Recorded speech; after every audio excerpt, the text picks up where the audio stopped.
여러분 반갑습니다. 오늘은요 평안의 방법 이런 제목으로 이제 여러분들과 또 말씀을 이제 전하고자 합니다. 세상이 이제 많이 편리해졌습니다. 한 10년 전, 20년 전 생각만 해도 많이 편리해졌고 100년을 따지면 너무나 많이 바뀌었습니다. 그래서 세상이 너무나 발전하면서 지금은 AI도 나오고 이제 참 그런데 사람들의 삶이 편안해지긴 했습니다. 그렇지만 사람들의 삶에서 또 세계적으로 볼 때도 평안은 찾아보기 힘듭니다. 전쟁이 일어나고 또 많은 일들이 있고 사건 사고가 있고 그렇습니다. 그래서 세상에는 참 이렇게 평안을 찾을 수 없기 때문에 사람들이요 참 평안을 찾아보려고 발버둥을 많이 치는 것 같습니다. 그래서 어떤 사람들은요 이제 세상 사람들로 치면요 술에 매달리기도 합니다. 그래서 부어라 마셔라 하는 사람들도 있고요. 또 어떤 사람들은 그렇게 쾌락에 매달리기도 합니다. 또 어떤 사람들은요 인기를 끌면 참 그곳에서 좀 해결될까 싶어가지고 대중의 인기를 얻기 위해서 추구하고 정말 그것에 목매기도 합니다. 그래서 요즘 아이들이 유튜버 이런 거 좋아하는데 그런데 목매기도 합니다. 또 어떤 사람들은 또 이걸 따지죠. 돈을 많이 쓰면은 많이 벌면 또 평안할 것 같아서 돈을 많이 벌고 그렇게 또 해보기도 합니다. 그러나 그 어느 방법을 써도요 평안을 얻지는 못합니다. 그런데 오늘 본문을 보면요 이제 이 평안의 방법이 어디 있는지를 보여주고 있습니다. 그래서 오늘은 이 평안을 어떻게 얻을 수 있는지를 한번 이 본문을 보면서 살펴보기를 원합니다. 그래서 먼저는요 오늘 7절을 한번 보려고 합니다. 그래서 7절 보면요 이렇게 오늘 시작을 합니다. 7절 보면 그리하면 모든 지각에 뛰어난 하나님의 평강이 그리스도 예수 안에서 너희 마음과 생각을 지키시리라 라고 말씀합니다. 그러니까 여기 보면 하나님의 평강이라는 말이 나오고 있습니다. 그리고 또 9절에도 보면 평강의 하나님이라는 표현이 나옵니다. 그러니까 우리 하나님으로부터 평강을 얻을 수 있다는 말입니다. 하나님께서 주시는 이 평안은요 어떠한 어려움이 와도 관계없이 누릴 수 있는 평안입니다. 바로 이것이요 오늘 모든 지각에 뛰어난 평안이고 또 이 평안은요 오직 우리 예수 그리스도 안에서만 누릴 수 있는 평안입니다. 그래서요 생각해보면 예수님께서 무슨 일을 하셨습니까? 예수님께서 하나님과 사람들 사이에 있는 이 벽을 부수셨습니다. 그리고 또 사람과 사람 사이에 있는 이 장벽들도 무너뜨리셨습니다. 그렇기 때문에 우리는요 이제 예수 그리스도 안에서 이런 평안을 누릴 수 있게 되었다는 겁니다. 그래서요 이 말씀 보면서요 또 이 예수님의 말씀이 생각이 났습니다. 그래서 요한복음 14장 27절 보면요 이렇게 말하고 있는데요 한번 자막을 보면요 이렇게 얘기할 겁니다. 이렇게 말씀하십니다. 평안을 너에게 끼치노니 곧 나의 평안을 너에게 주노라. 내가 너희에게 주는 것은 세상이 주는 것과 같이 아니하니라. 너희는 마음에 근심하지 말고 두려워하지도 말라라고 예수님께서 이제 말씀하셨습니다. 그래서 이렇게 약속하신 우리 예수님은요 평화의 왕이십니다. 그리고 예수님께서 탄생하셨을 때도 어떻게 찬양했습니까? 지극히 높은 곳에서는 하나님께 영광이요 또 땅에서는 하나님이 기뻐하신 사람들 중에 평화로다라고 노래했습니다. 이렇게 평화의 왕이신 예수님이 이렇게 이 땅에 오셨는데 근데 이 땅에서 예수님의 삶을 한번 생각해 보면 어떻습니까? 온갖 고통을 다 당하셨습니다. 그런데요 또 언제나 평안을 누리시면서 사셨습니다.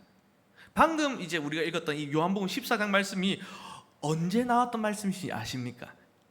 이게 바로 지금 십자가 처형당하기 전날 밤에 하신 말씀입니다. 그러니까 이제 따져보면 딱 몇 시간 뒤에 지금 예수님은요 십자가에 달리셔서 비참하게 이제 그렇게 죽임을 당하시는 겁니다. 그 예수님께서 이렇게 비참하게 죽임을 당하실 것을 모르시고 오늘 이런 말씀을 하셨을까요? 당연히 알고 계셨습니다. 그러나 그런 십자가 처형 전날까지도 예수님은 평안을 누리셨다는 것입니다. 그래서 주님께서는요 이 세상을 떠나시면서도요 제자들에게 이 평안을 유산으로 남겨준다라고 말씀을 하셨습니다. 그것도 예수 그리스도 안에서 하나님으로부터만 이 평안을 받고 누릴 수 있기 때문에 하나님을 떠나서는 평안이 없다는 것입니다. 그래서 오늘 이 평안이라는 것은 하나님으로부터 나오는 것임을 우리가 생각하며 이 평안에 대해서 한번 살펴보아야 합니다. 그런데 우리 성도들 한번 생각해 보겠습니다. 여러분들 살면서 우리 참 주님을 믿는 사람들입니다. 이 참 예수님 믿는 사람들입니다. 그런데 때로는요, 삶 속에요, 참 평안이 깨어집니다. 안 그랬으면 좋겠지만 불안할 때도 많고요, 걱정과 염려 또 근심으로 가득할 때가 많습니다. 근데 우리가 어떻게 하면 이렇게 평안을 회복하고 누릴 수 있겠느냐 말입니다.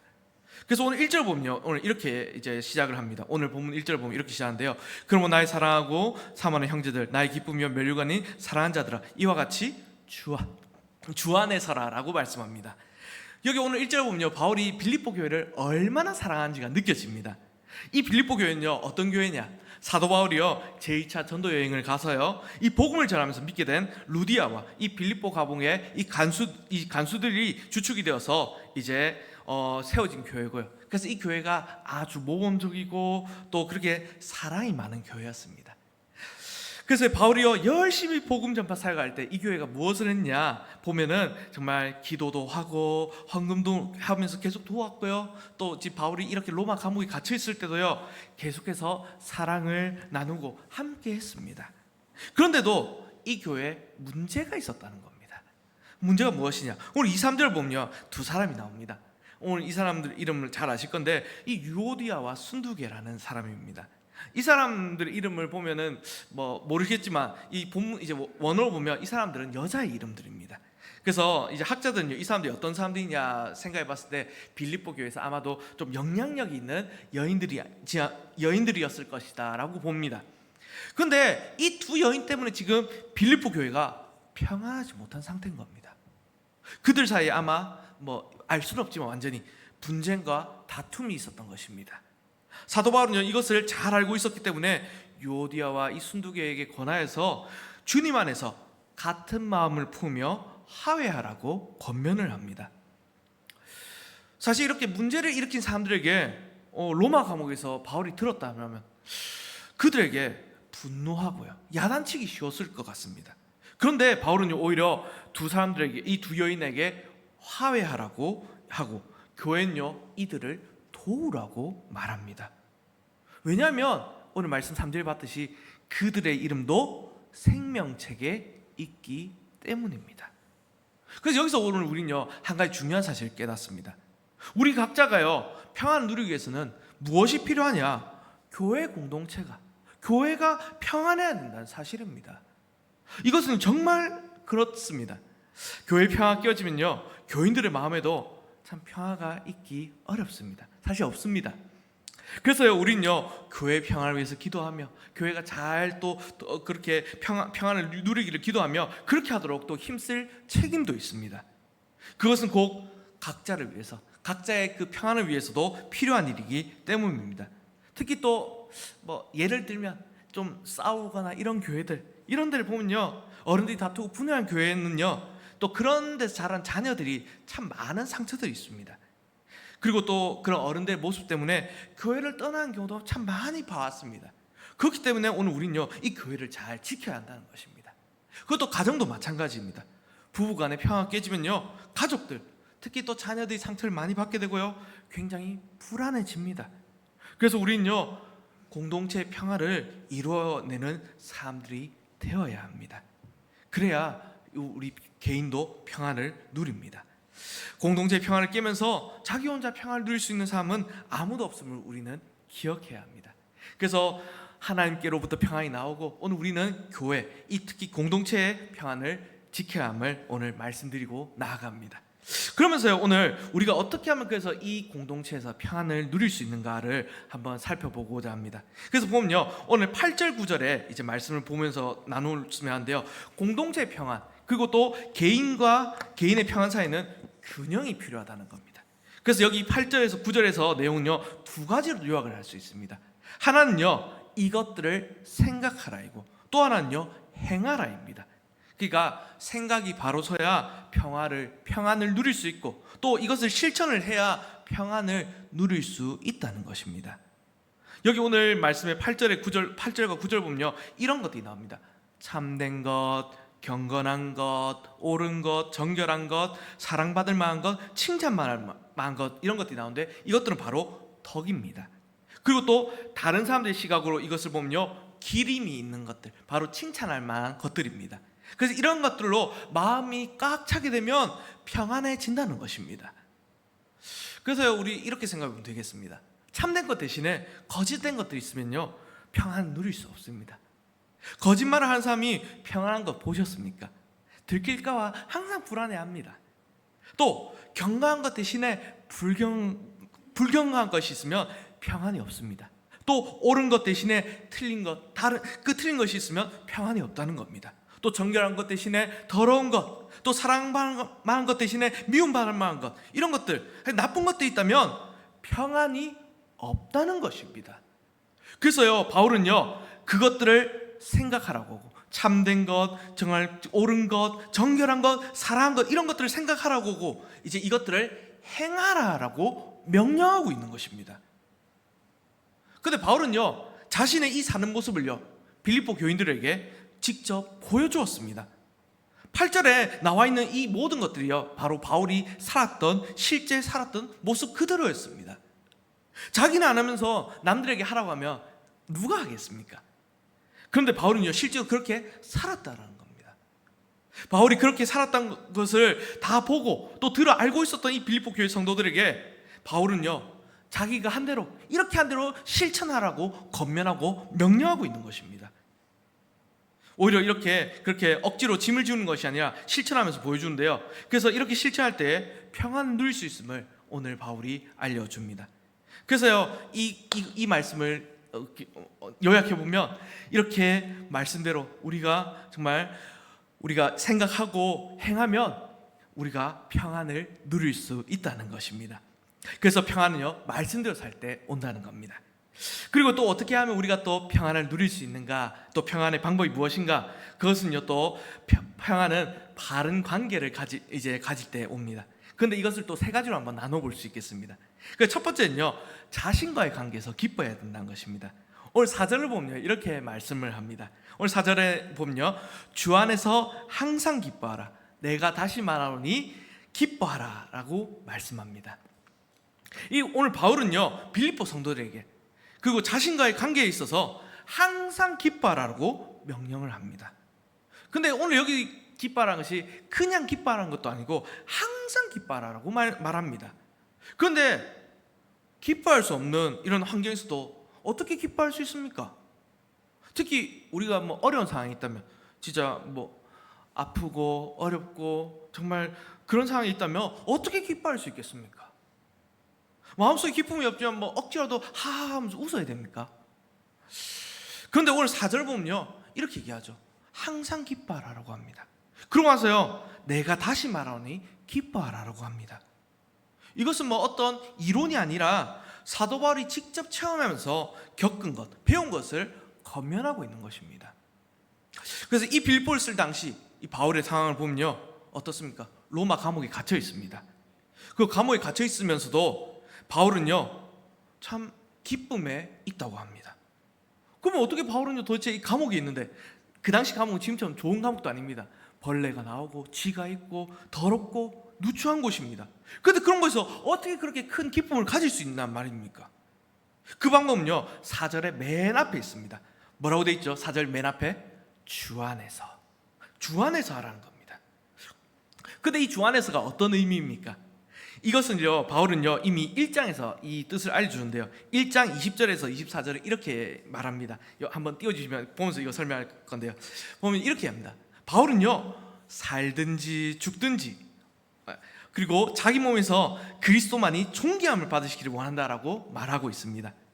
빌립보서 1장 20절 24절 한번 펴서 보시면 되겠습니다. 거기 나올 겁니다. 그래서요, 그렇게 말합니다. 그러면서요, 여기서 바울이 뭐라고 고백하냐면, 내게 사는 것이 그리스도라고 고백합니다. 그래서 바울의 삶의 목적이 그리스도이고, 나의 삶의 목적이 그리스도이고, 삶의 방향이 그리스도이고, 삶의 방식도 그리스도이고, 사는 이유도 그리스도라고 고백하는 겁니다. 그래서요, 이 바울은요, 죽는 것도 유익하다라고 합니다. 왜 그렇습니까?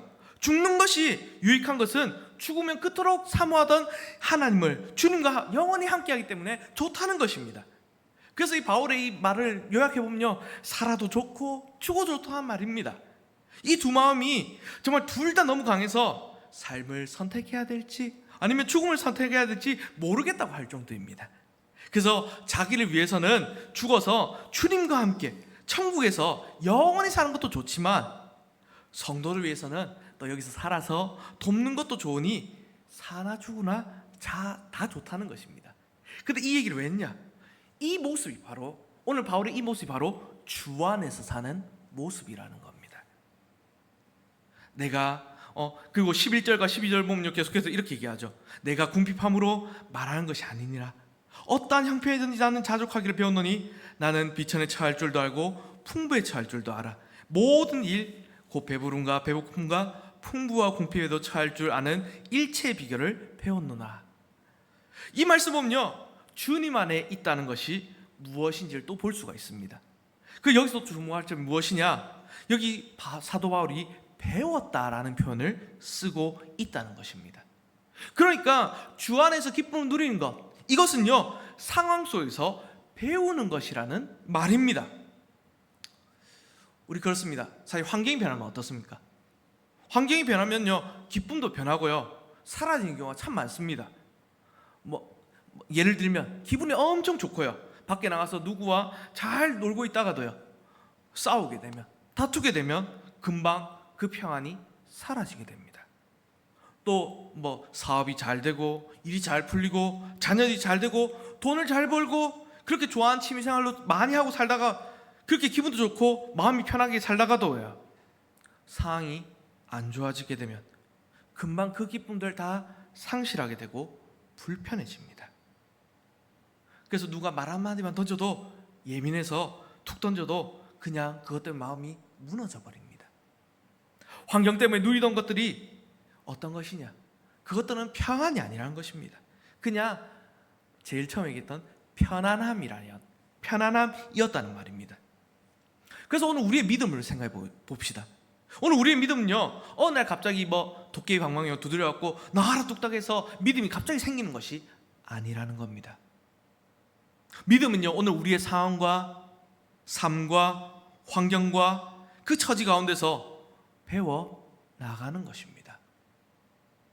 믿음은요 우리가 그런 배고픔 환경 속에서도 주님 안에 있는 기쁨을 느끼고 또 배부르고 풍족한 상황 속에서도 주 안에서 기쁨을 느끼는 것입니다.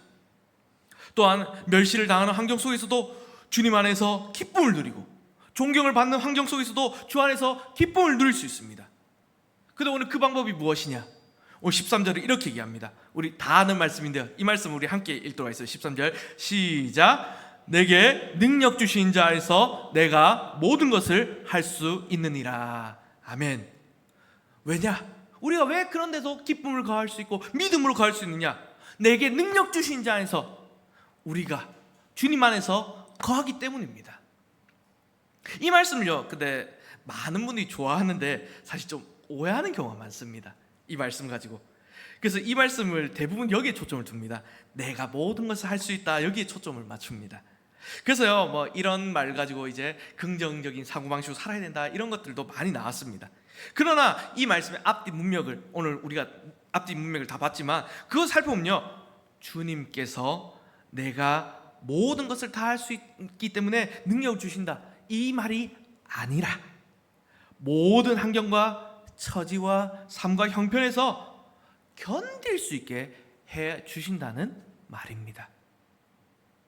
그러니까 바울의 오늘 상황 보십시오.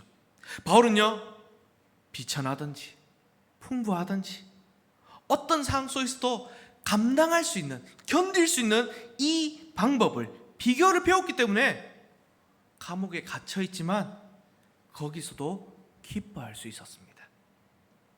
바울은 마음속으로에서부터 솟아나는 그 기쁨이 있었기 때문에 또 그것을 이기지 못해서 로마로부터 저 멀리 떨어져 있는 이 빌립보 성도들을 향해서 주 안에서 항상 기뻐하라, 내가 다시 말하노니 기뻐하라고 외치는 겁니다.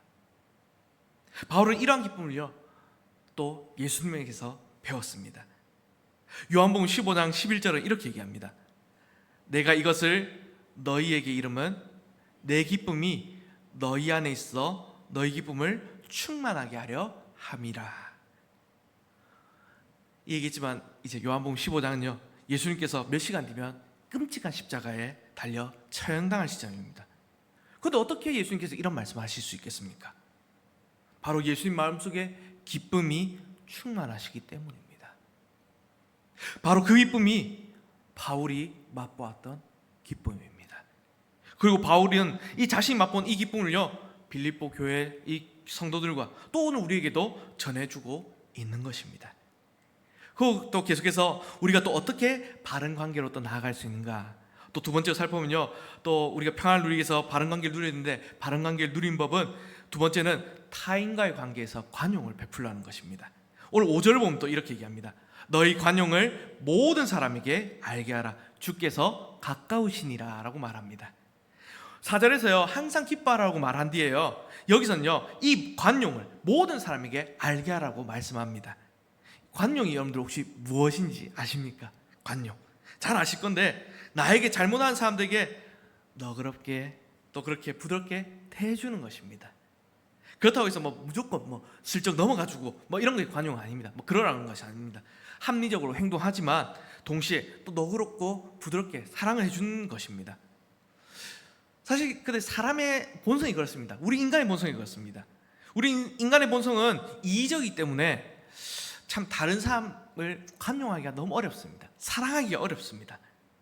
내가 잘못하면요, 참 관대하지만요, 다른 사람이 잘못하면요, 아주 날카롭게 비난하면서 지적합니다.